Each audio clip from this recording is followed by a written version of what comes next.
El Mundial de Ruanda será recordado como el segundo campeonato del mundo consecutivo donde Tadej Pogačar se coronó como campeón mediante un despiadado ataque a más de 100 kilómetros para el final. Un ataque que, si analizamos, en ningún momento Pogačar como tal atacó, no lanzó a lo largo de la carrera ningún hachazo, sino que lo que sucedió, y lo explicaba de viva voz Pogačar después de su victoria en el día de ayer, el movimiento que llevó a cabo en la cota principal, a falta de 100 kilómetros en el monte Kiagli, lo que sucedió es que su idea era imprimir un poquito más de ritmo para romper el pelotón y que la carrera llegase algo más seleccionada al circuito final. Sin embargo, solamente dos corredores pudieron seguirle, que fueron Ayuso y Del Toro. En el caso del español, en la siguiente colina estaba dando eses de fatiga y unos kilómetros más tarde le sucedía lo mismo a Del Toro, que era incapaz de seguir colaborando con un Pogačar que estaba manteniendo un ritmo altísimo mientras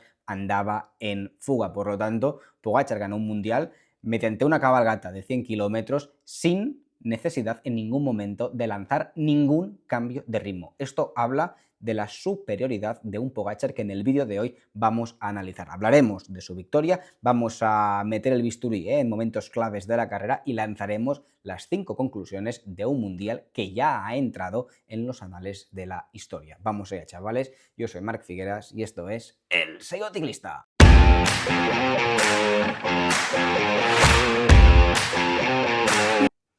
Yepa, chavales, dejadme en comentarios cuál fue vuestra sensación del Mundial de Ruanda de ayer, un mundial donde vimos otra exhibición de Tadej Pogačar, que quiero que me dejéis en los comentarios si os impactó más la de ayer o la actuación monumental de Pogačar en el pasado Mundial, en 2024 en Suiza, donde también atacó a falta de más de 100 kilómetros para el final. ¿Cuál de estas dos gestas os quedará grabada más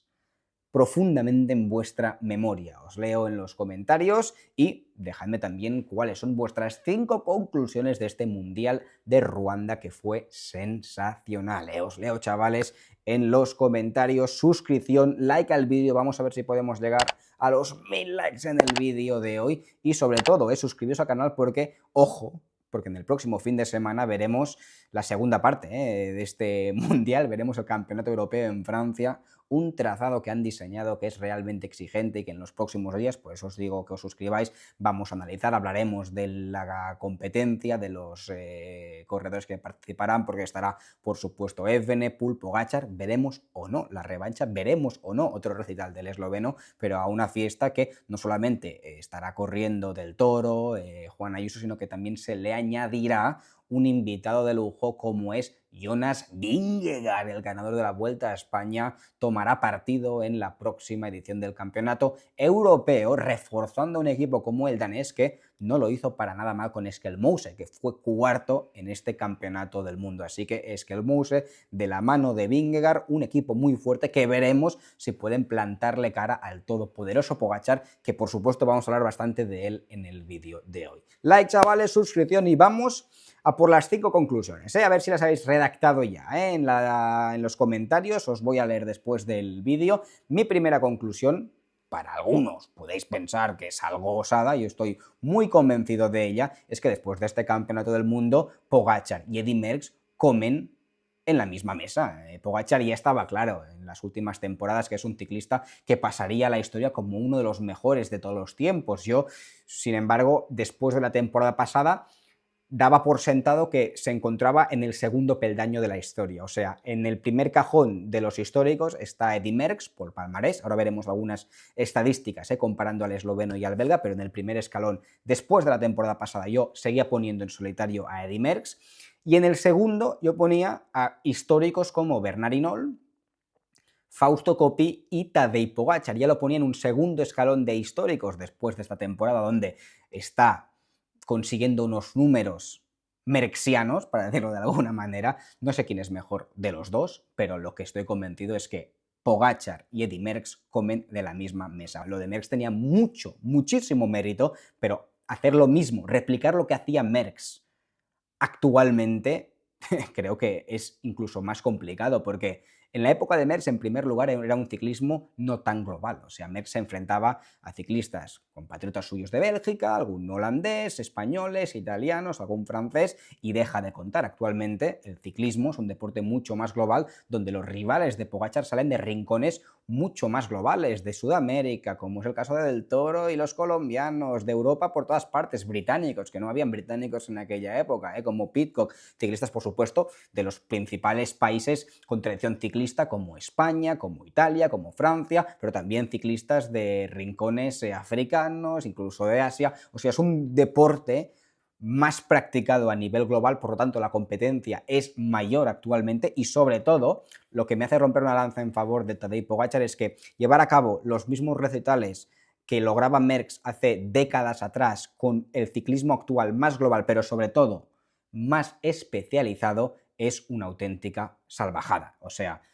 estamos hablando que contemporáneos de Pogačar son ciclistazos como Vingegaard, un histórico, será recordado como un histórico de vueltas de 3 semanas, y en materia de carreras de un día tenemos a otro histórico, uno de los mejores, si no el mejor clasicómano en las piedras, que es Mathieu van der Poel. Pues a dos corredores tan distintos como Vingegaard y como van der Poel, que los dos centran la temporada en preparar sus objetivos pertinentes. En el caso de Vingegaard, el Tour de Francia. En el caso de Van der Poel, las clásicas de las piedras. Pues Pogačar va a competir en el Infierno del Norte y en Flandes contra el máximo especialista en este terreno, que además es un histórico, es un ciclista que pasará a los libros de la historia por su calidad tremenda en clásicas, como es Van der Poel, y es capaz de competirle e incluso de batirle, como pasó este año, por ejemplo, en el Tour de Flandes. Y luego se va un mes y medio después al Tour de Francia y se enfrenta con el ciclista que lleva el último año entero preparando con ciencia esta carrera y también le pasa por encima. Esta capacidad de batir a especialistas de cada terreno es una auténtica salvajada hoy en día, porque en la época de Merckx también habían escaladores, clasicómanos, pero los ciclistas eran todos ellos más todoterrenos, no había un corredor que se centrase tan específicamente en un tipo de carreras, todos le daban a todo, y el mejor de ellos era Eddy Merckx. Si hablamos de datos, es interesante poner los datos, fijaos, Merckx ha ganado mucho más, 105 victorias las de Pogačar contra 279 las de Eddy Merckx. También estamos hablando que Merckx completó 14 temporadas como un profesional y fueron 7 de momento las que suma Tadej Pogačar. Si multiplicamos, sé que no es así, pero si multiplicamos por 2 los datos de Pogačar, está bastante cerca. Sigue siendo inferior, porque si multiplicas por 2, 105 son 210, y que está por debajo de las victorias de Eddy Merckx, pero creo que no debemos que mirarlo todo tanto con lupa, sino que mirarlo de manera más global, y lo que os comentaba, diferentes épocas, ciclistas anacrónicos, nunca nos pondremos de acuerdo de quién es mejor de los dos, tampoco es lo que busco en este vídeo de hoy, pero sí que es una auténtica burrada poder hablar de que alguien actualmente,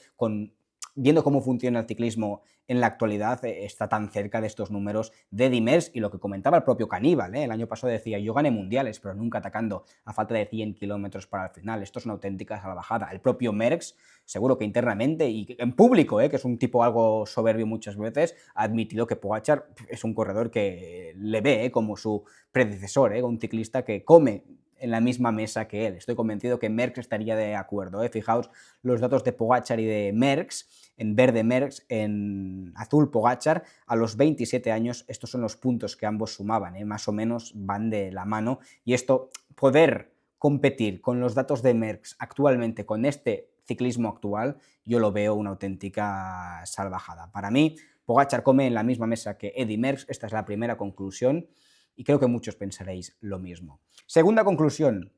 mundial imposible para esconderte. Cuando hay una ruta de 260 kilómetros con más de 5.400 metros de desnivel y cotas constantes, ayer fue un día donde se veía el nivel de cada corredor. Echadle un vistazo, es que es una auténtica salvajada lo que veremos ahora, echadle un vistazo a la clasificación, porque de los 200 o casi 200 ciclistas que partieron, fijaos cuántos terminaron, 30 ciclistas terminaron, los otros abandonaron todos dada la dureza del terreno, y fijaos las diferencias, es que parecía una etapa de montaña, una etapa reina del Giro de Italia, porque llegaban uno por uno los corredores: Pogačar a 1 minuto 28, Evenepoel en solitario, Ben Healy a 2:16 también en solitario, a cuentagotas, era un rosario. Lo que vimos es que el Mouse cuarto a 2:53, luego entraba Ciccone a 6:41, a 6:41 el mejor Ciccone de su carrera deportiva. En solitario también Ciccone, Del Toro, Ayuso y Eulalio, los tres entraban juntos, pero sprintando hasta la meta, que parecían cadáveres los tres de la fatiga. Lo mismo con Roglic a 9 minutos, o sea, entraban uno por uno o en grupos de dos, algo que habla de esta dureza. E incluso corredores fuertísimos como Thomas Pitcock, que venía de ser tercero en la Vuelta a España, a la que reventaba del grupo perseguidor, se iba hundiendo y en un momento perdió casi 10 minutos. Habla de la dureza de este campeonato del mundo, donde, como os comento, era imposible esconderte. Si tenías un mal día, era imposible salvar la jornada, y puso a cada corredor, yo creo, en el nivel donde están. Un mundial realmente exigente. Saltemos a la tercera conclusión, que es sobre el mundial de Remco Evenepoel, que yo soy de la opinión que el recital de Pogačar eclipsó a Remco Evenepoel. El nivel de Pogačar eclipsa la exhibición de Remco Evenepoel, porque cierto que las carreras las tenemos que entender cómo sucedieron, pero vamos a llevar a cabo por un momento un ejercicio que creo que va a servir para que muchos veáis la calidad de la actuación de ayer del ciclista belga. Obviemos durante unos segundos a Pogačar. Imaginaos que un ciclista como Remco Evenepoel, en la principal cota, como él explicó, su bici pasaba por encima de un hoyo, se le bajaba el sillín, cambiaba de bicicleta, cogía la de repuesto, que por lo que se ve las medidas estaban algo mal, y en la subida principal le daban calambres, se le dormía lo que es la parte posterior de la espalda, la parte de las caderas, y no podía escalar a un buen nivel la cota principal. Cedía más de 30 posiciones en la cota principal. Luego en el circuito se pegaba una serie con sus compañeros para entrar en el grupo perseguidor de Pogačar, lo que sería, en una hipotética carrera sin Pogačar, el grupo de los mejores. Luego perdía un minuto cambiando de bicicleta porque esa bicicleta no le funcionaba bien. Cogía nuevamente su primera bici, recuperaba más de 1 minuto y medio y volvía a enganchar con el grupo de los mejores y los soltaba a falta de 2 vueltas para entrar en solitario mediante lo que habría sido una exhibición tremenda. Todo esto habla y describe lo que sería una victoria épica de Remco Evenepoel, a no ser que en todo momento por delante de él se encontrase un ciclista esloveno llamado Pogačar, que cerró una carrera incluso superior a la de él. Pero aunque Pogačar haya ganado, si analizamos a nivel individual, la carrera de Remco es un auténtico recital y una carrera que habla del ciclistazo que es. Lo único que, como queda por detrás de Pogačar, pues parece que degrada el buen nivel del esloveno la actuación de un Remco Evenepoel, que ayer tuvo unas piernas inconmensurables. Y saltemos a las dos últimas conclusiones. La cuarta, Ben Healy, me parece que es un ciclista que está bastante infravalorado. Es un corredor que ha tenido la mala suerte no solamente de coincidir en la era de Tadej Pogačar, sino también de corredores como Remco Evenepoel, siendo él un especialista en clásicas de Ardenas, pero es un corredor que en cualquier otra era estaríamos hablando como mínimo de un Dan Martin del momento, un corredor que fácilmente podría sumar en su palmarés Liejas, Lombardías, incluso algún campeonato del mundo. Es un corredor que está especializado en un tipo muy concreto de carreras, lo que se llaman Ardenas, es un puncher nato, Ben Healy, pero fijaos los resultados que suma el corredor irlandés. Es un ciclista que ha ganado etapas en el Tour de Francia, ha ganado etapas en la Itzulia, fue segundo, tiene muchas segundas plazas en carreras como la Amstel Gold Race, ha sido tercero en pruebas como la Lieja, Bastoña Lieja en un par de ocasiones, ahora es tercero en un campeonato del mundo. Es un corredor que es brillante, lo único que se desenvuelve bien en un terreno donde hay dos corredores, como vimos en el día de ayer, como son Pogačar y Evenepoel, que son superiores a él, pero es que estamos hablando que Healy en su terreno es un ciclista de lo mejorcito que hay en el momento, pero se enfrenta a dos corredores que también sus aptitudes mejores son en su mismo terreno y son ciclistas no solamente de momento, sino transgeneracionales, perdón, los dos, Pogačar y Remco Evenepoel, pero muchísimo mérito lo de ayer de Ben Healy, que es un ciclista que me temo que nunca ganará un Lombardía ni una Lieja, dada la competencia que tiene, pero es un ciclista que en cualquier otra era sería capaz de sumar una o dos victorias en estos monumentos. Un corredorazo Ben Healy, que siempre está a la sombra de supercampeones como Pogačar y Remco Evenepoel. Y saltemos ya a la última conclusión, que yo la catalogaría de la siguiente manera. Creo que prueba, una vez más, que en los últimos años correr la Vuelta a España ya no es una garantía para hacerlo bien en los mundiales. Durante muchos años, y aquí os pongo un ranking que seguro que os va a gustar, sé que os agradan las estadísticas, durante muchos años en los mundiales, sobre todo duros, en mundiales que se decidían al sprint, pues no hacía falta, pero en mundiales exigentes, los corredores que mejor lo hacían eran los que venían rodados de la Vuelta a España. Por ejemplo, estamos viendo aquí el mundial de Pogačar de este año, que no participó en la Vuelta a España, pero anteriormente, pues en 2022, Remco venía de la Vuelta a España, Alaphilippe en uno de sus dos mundiales también venía de la Vuelta a España, en el 19 Mats Pedersen ganó y venía de la Vuelta a España, lo mismo con Valverde en el 2018. Los mundiales de Sagan no, porque fueron mundiales, la mayoría de ellos al sprint, pero mundiales exigentes como el de Ponferrada, pues Kwiatkowski vino a la Vuelta a España, Rui Costa no fue a la Vuelta a España, pero segundo, tercero y cuarto fueron Purito, Valverde y Nibali, que los tres, que eran los favoritos, los que dieron más la cara en el mundial, participaron en la Vuelta a España, lo mismo con Philippe Gilbert en el 2012, que venía de ganar 2 etapas en la Vuelta a España. La tendencia era que en los mundiales exigentes, si querías hacer una buena carrera, debías participar en la Vuelta a España. La tendencia está cambiando en los últimos años y la sensación que me da es que esto es el resultado de un ciclismo súper modernizado, que actualmente no hace falta competir como si hacía falta anteriormente para estar a tu mejor nivel, con los potenciómetros, con todas las herramientas que tienen para controlar el rendimiento de los ciclistas. Actualmente, incluso que es mejor a veces preparar una carrera con ciencia mediante entrenamientos que coger ritmo en competición, donde no eres tú autónomo de decidir qué velocidad quieres imprimir y qué cargas quieres que tu cuerpo esté sometido. ¿Qué pensáis acerca de estas 5 conclusiones? Dejádmelo en los comentarios y nos vemos en los próximos vídeos. Chao, ragazzi. 55 seconds is countdown. He has lost the Tour de France by 8 seconds. Can you believe that?